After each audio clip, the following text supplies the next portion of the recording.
I think the culture's kind of become like saturated, right? So it's very easy to tell the difference between the artists that really have a passion and care about the quality of work versus, the artists that want to pay rent. I think there's a very big difference between that. It's easier now, I think, that you can see that because it's growing. You have so many people and so many different opportunities to do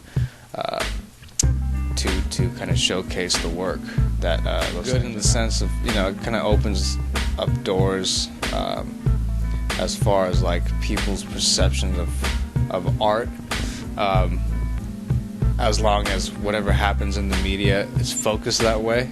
Of course, if it's not, if it has really nothing to do with the art side of tattooing and has everything to do with everything else, then it can get kind of, I think, distorted. People can be misled to think that it's like a commodity, right? It's something that it's like a t-shirt. It's not. That's not what that is. Tattooing, I think, is like a real, for me, it's like a sacred tradition, really. It's like a true art form. So, like, for me, I would want to, like, I hate to sound selfish, but preserve that, right, as a form of art. Because at the end of the day, that's what this really is. It's like, after all the whatever shows or media or whatever, this is still, for me, it's still art. So it's like all that, I think, is really irrelevant at the end of the day. It's like about what can help the craft become, better in the long run after all this is done. Yeah. I know it's a lot of the younger my generation, right? Kind of falling into that trend of just like the onslaught of tattoos, right? The whole look, the whole like cultural appeal it has. And so as a result, I see a lot of people in my generation just wanting to do their whole body, right, in like a year. And that's all great, but I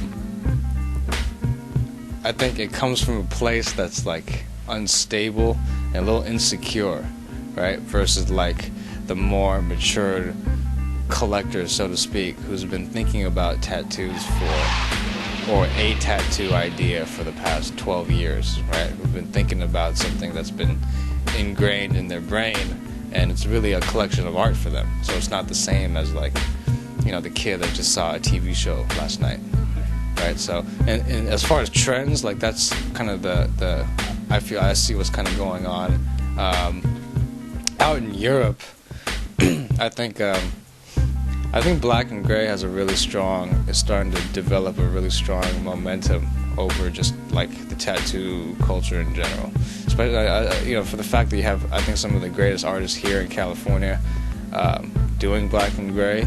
But when you go to places like, Rome or Germany or, London, it's like, I feel like that's starting to grow a lot more so than, what I think is still pretty dominant, but, at one point I feel like the Japanese Yakuza style started really, like, influencing a lot of artists here, right, the old Sailor Jerry kind of American culture style.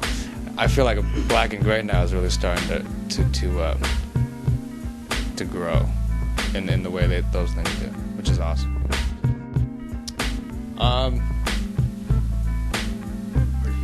It's always a learning process, so it's like I can't really to say, to set in stone what's going to happen in 5 years is kind of hard for me, because I hope to be, I hope to change like every single day, right, and grow and learn. So I think it's always going to be a learning process, but definitely for me personally, it's like building a stronger body of work. I think at this point I've gotten to like a place where I've kind of developed a way of doing things and accomplishing certain pieces, but as the future comes, I want to be able to really focus on how do I hone all that together, right? How do you build a real collection of work, ranging from, if you look at the way, like the Japanese, again, the way they've kind of gathered, right, all their whole culture as far as tattooing goes. It's like they have like bodysuit after bodysuit after bodysuit work. Hopefully I can get to a point where I can begin focusing on pieces and looking at it in that way, right? So it's like one big, strong collection.